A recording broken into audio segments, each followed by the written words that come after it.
প্রিয় দর্শক, the news কাউন্টার.এ আপনাদের আরও একবার স্বাগত।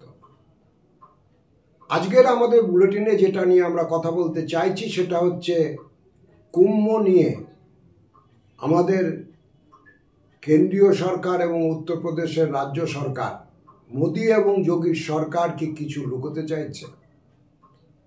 আজকে বাজেট অধিবেশনের শেষ দিনের আগের দিন ছিল এবং লোকসভা ও রাজ্যসভা সংসদের উভয় কক্ষই আজ কুম্ভ ইস্যুতে উত্তাল হয়েছে। কুম্ভ ইস্যুতে আলোচনা চেয়ে যখন সরকার পক্ষ তাতে রাজি হননি, তখন বিরোধীরা রাজ্যসভা থেকে ওয়াকআউট করেছে। লোকসভাও বারে বারে উত্তাল হয়েছে। দাবি ছিল একটাই সম্মিলিত বিরোধীদের, যে কুম্ভের উপর আলোচনা চাই। আপনারা আরও জানেন ইতিমধ্যে যে গত মৌনী অমাবস্যার দিন প্রয়াগের কুম্ভে বড় দুর্ঘটনা ঘটেছে এবং তারও আগে ও পরে দুটি অগ্নিকাণ্ডের ঘটনা ঘটেছে 19 এবং 22 নম্বর সেক্টরে। প্রশ্ন হচ্ছে একটাই, যে এই দুর্ঘটনাকে কেন্দ্র করে সরকারের বিরুদ্ধে, বিশেষ করে যোগী প্রশাসনের বিরুদ্ধে অভিযোগ উঠেছে যে তারা পুরো ঘটনাটা নিয়ে একটা লুকোচুরি খেলবার চেষ্টা করছে। কারণ মৃতের সংখ্যা আনুষ্ঠানিকভাবে এখনো 30, আহত 100-র কাছাকাছি অফিসিয়াল ফিগার, কিন্তু নিখোঁজের ফিগার এখনো অবধি মিলছে না। বহু মানুষ নিখোঁজ, তারা না মৃতের তালিকায় না আহতের তালিকায়। ফলে বেসরকারিভাবে বিভিন্ন সংবাদ সূত্র থেকে যা পাওয়া যাচ্ছে, মৃতের সংখ্যা আরও বাড়তে পারে। এবং এই জায়গাটাতেই আলোচনা চেয়ে যে কেন এমন হলো। যখন 12 কোটি টাকা খরচ করে কুম্ভের আয়োজন করা হয়েছিল, সামগ্রিকভাবে গোটা দেশ জুড়ে একটা উন্মাদনা তৈরি করা হয়েছিল এবং বলা হয়েছিল যে একটা ওয়ার্ল্ড ক্লাস ক্রাউড ম্যানেজমেন্টের আমরা সাক্ষী থাকতে চলেছি এই মহাকুম্ভে, যেখানে কোটি কোটি মানুষ আসবেন, অর্থাৎ কোটি কোটি মানুষ আসবেন। এবং গভর্নমেন্টের যে প্রজেকশন ছিল, উত্তরপ্রদেশ গভর্নমেন্টের, যে এখানে প্রায় 40 কোটি মানুষের ফুটফল হবে। এখন 150 কোটি মানুষের মধ্যে যদি 40 কোটি মানুষ কোনো জায়গায় পৌঁছে যায় লিমিটেড একটা টাইম পিরিয়ডের মধ্যে, সেখানে নিশ্চয়ই ক্রাউড ম্যানেজমেন্টের উপর সব থেকে বেশি জোর থাকা দরকার। কিন্তু বাস্তবে দুর্ঘটনা যখন ঘটেছে তখন আমরা দেখেছি অ্যাবসলিউট ক্যাওস এবং দেয়ার ওয়াজ নো ম্যানেজমেন্ট। প্রত্যক্ষদর্শীরা জানাচ্ছেন মৌনী অমাবস্যার গভীর রাতে স্নানযোগ শুরু হওয়ার পর যে 19টা ঘাট ওখানে তৈরি করা হয়েছিল, তার মধ্যে মাত্র 6টি ঘাট সাধারণ যারা মানুষ পুণ্যার্থী তাদের জন্য খোলা ছিল। বাকি যে ঘাটগুলো সেগুলো হয় বিভিন্ন আখড়ার সন্ন্যাসীদের জন্য অথবা ভিআইপিদের জন্য নাকি ইয়ারমার্ক করা ছিল। এখন প্রশ্ন হচ্ছে, এই যে তথ্য গ্রাউন্ড থেকে সামনে আসছে যে 19 আউট অফ 19টার মধ্যে মাত্র 6টা ঘাট পুণ্যার্থীদের জন্য খোলা ছিল, তা যদি হয়ে থাকে সেটা অ্যাবসলিউট একটা ক্যালাস অ্যাটিটিউড। দ্বিতীয় অভিযোগ যেটা উঠে আসছে সেটা হচ্ছে যে পুলিশের অপ্রতুল হয়েছিল। কারণ হচ্ছে মৌনী অমাবস্যাতে অসংখ্য ছোট বড় মেজ বিভিন্ন মাপের ভিআইপিরা সেদিনকে স্নান করতে গিয়েছিলেন। আর তার ফলে যেটা হয়েছিল যে ভিআইপিদের নিরাপত্তা দিতে গিয়ে সাধারণ পুণ্যার্থীদের নিরাপত্তার ব্যাপারটা একদমই বেআব্রু হয়ে পড়েছিল। একটা জিনিস আমরা সরকারি ঘোষণাতে খেয়াল করলাম, দুর্ঘটনা ঘটে যাওয়ার পর বলা হলো 4 ফেব্রুয়ারি পর্যন্ত ভিভিআইপি গাড়ির দাপাদাপি কুম্ভ মেলায় চলবে না।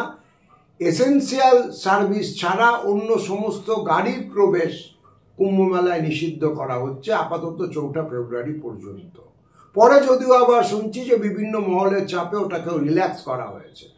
এখন প্রশ্ন হচ্ছে যে সরকার তো জানতো মৌনী অমাবস্যায় যে লক্ষ লক্ষ কোটি কোটি মানুষ আসবেন, তাহলে ভিআইপি গাড়ির যে ঢালাও পাস ইস্যু করা হয়েছিল, আমি নিজে যখন কুম্ভ কভার করছিলাম, দুর্ঘটনা ঘটার কয়েকদিন আগে অবধি আমি কুম্ভে ছিলাম, কুম্ভের এ মাথা থেকে ও মাথা পর্যন্ত আমি ঘুরেছি, সেখানে আমি দেখেছি অসংখ্য ভিআইপি গাড়ির স্টিকার ইস্যু করা হয়েছে।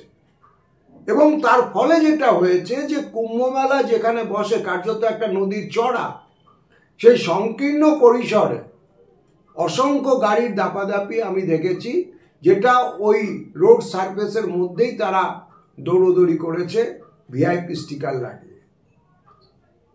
এটা একটা কমন সেন্স যে মৌনী অমাবস্যার দিন যখন কোটি কোটি মানুষ ঢুকছে, এবং অতীতে যখন বিশেষ করে মৌনী অমাবস্যায় দুর্ঘটনা ঘটবার নজির রয়েছে, তখন প্রশাসন অন্তত এই মৌনী অমাবস্যার মতো যে হাই ভোল্টেজ যে যোগের দিনগুলো আছে সেখানে কেন আগে থেকে এই গাড়ির পাস বাতিল করলো না বা ভিআইপি গাড়ির চলাচল নিয়ন্ত্রিত করলো না? কেন প্রশাসন ভিআইপিদের প্রোটেকশন দেয়া নিশ্চয়ই দেবে, কিন্তু ভিআইপিদের প্রোটেকশন দেওয়ার পাশাপাশি সাধারণ পুণ্যার্থীদের যে নিরাপত্তা দেওয়ার প্রশ্ন সেটাকে প্রায়োরিটি দিল না? কেননা প্রত্যক্ষদর্শীরা জানাচ্ছেন যে মৌন অমাবস্যার রাতে যখন দুর্ঘটনা ঘটে, এখন এই তথ্যগুলো সামনে আসছে, তখন 22 নম্বর সেক্টরের কাছে অর্থাৎ আড়িয়ালের দিকটা, যেখানে গঙ্গা যমুনা এবং অন্তঃসলীলা সরস্বতী প্রয়াগে মিশেছে বলে মানুষের বিশ্বাস, গঙ্গা যমুনার সঙ্গম তো বটে, সেই জায়গাটা এমনিতেই একটু সংকীর্ণ।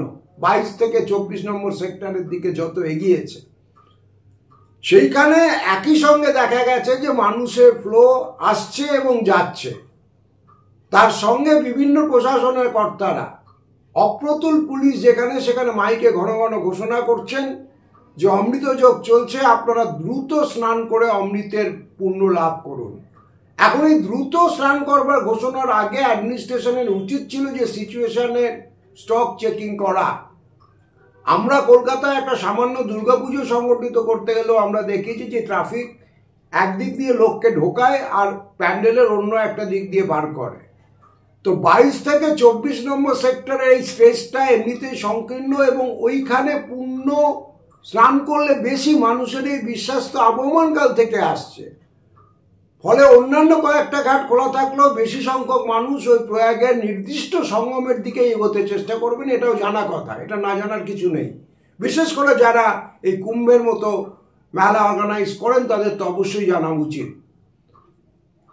তাহলে যখন ভিন্নমুখী জনস্রোত মুখোমুখি হচ্ছে এবং একটা সংঘর্ষের মতো পরিস্থিতি তৈরি হচ্ছে, তখন প্রশাসনের কর্তারা কোথায় ছিলেন? এবং এই গোটা ম্যানেজমেন্ট, ডিজিটাল ম্যানেজমেন্টের কথা বলা হয়েছে, ভব্য ও সভ্যের কুম্ভের কথা বলা হয়েছে, ওয়ার্ল্ড ক্লাস ক্রাউড ম্যানেজমেন্টের গল্প শোনানো হয়েছে দেশের মানুষকে, এবং গোটা দেশ জুড়ে একটা গণ হিস্টেরিয়া তৈরি করা হয়েছে। দুর্জনে অবশ্য বলছেন যে টার্গেট নাকি যোগীর 3rd টাইম চিফ মিনিস্টারশিপ আগামী উত্তরপ্রদেশের নির্বাচনে, এবং বিজেপির মধ্যে অমিত শাহের প্রতিদ্বন্দ্বী হিসেবে নিজের হিন্দু আইকনের সিংহাসনটা আরো বেশি মজবুত করা। এটা দুর্জনে বলছে, আমি সেই আলোচনায় ঢুকছি না। কিন্তু গ্রাউন্ড রিয়ালিটি হচ্ছে এইটা যে সেদিন যখন এই ক্রাউডের ক্যাওস শুরু হয়েছে, তখন এই ওয়ার্ল্ড ক্লাস ক্রাউড ম্যানেজমেন্টের যে ক্যাম্পেইন করা হয়েছিল আনুষ্ঠানিকভাবে সরকারের পক্ষ থেকে, তার বিন্দুমাত্র নিদর্শন দেখা যায়নি। এখন স্বাভাবিকভাবে প্রশ্ন থাকবে, লোকসভায় যদি এই প্রশ্ন উচ্চারিত নাও হয়, সুযোগ না থাকে, রাজ্যসভায় যদি এই কথা বলবার দাবিতে বিরোধীদের ওয়ার্কআউট করতে হয়, তাহলেও মানুষের মনে মনে এই প্রশ্ন থাকবে, সেদিনকার ঘটনার প্রত্যক্ষদর্শীদের বিবরণের এই প্রশ্ন থাকবে, আমাদের মতো যারা কুম্ভ কভার করতে গিয়েছিল তাদের বিশ্লেষণে এই প্রশ্ন থাকবে যে মানুষের নিরাপত্তার ব্যবস্থা না করে কিছু মানুষকে এই মৃত্যুর দিকে ঠেলে দেওয়ার দায় অমিত শাহ, নরেন্দ্র মোদী এবং আদিত্যনাথ যোগীরা নেবেন অথবা নেবেন না। এই প্রশ্নটা ওই অমৃত কুম্ভের সন্ধানে যারা গেছিলেন, ফিরেছেন মৃতদেহের সারি হয়ে, তাদের জীবন্ত লাশগুলোও কিন্তু চিৎকার করে করতে থাকবে। দ্য কাউন্টার.এস এখন এই পর্যন্ত। আপনাদের যদি আমাদের এই ধারাবাহিক প্রতিবেদন ভালো লেগে থাকে যদি মনে হয়ে থাকে যে এই কথাগুলো আরও মানুষের কাছে বেশি পৌঁছানো দরকার, অনুগ্রহ করে শেয়ার করবেন এবং আমাদের চ্যানেল thenewscounter.s অবশ্যই সাবস্ক্রাইব করবেন। এই এপিসোড এখন এই পর্যন্ত। সকলে ভালো থাকুন।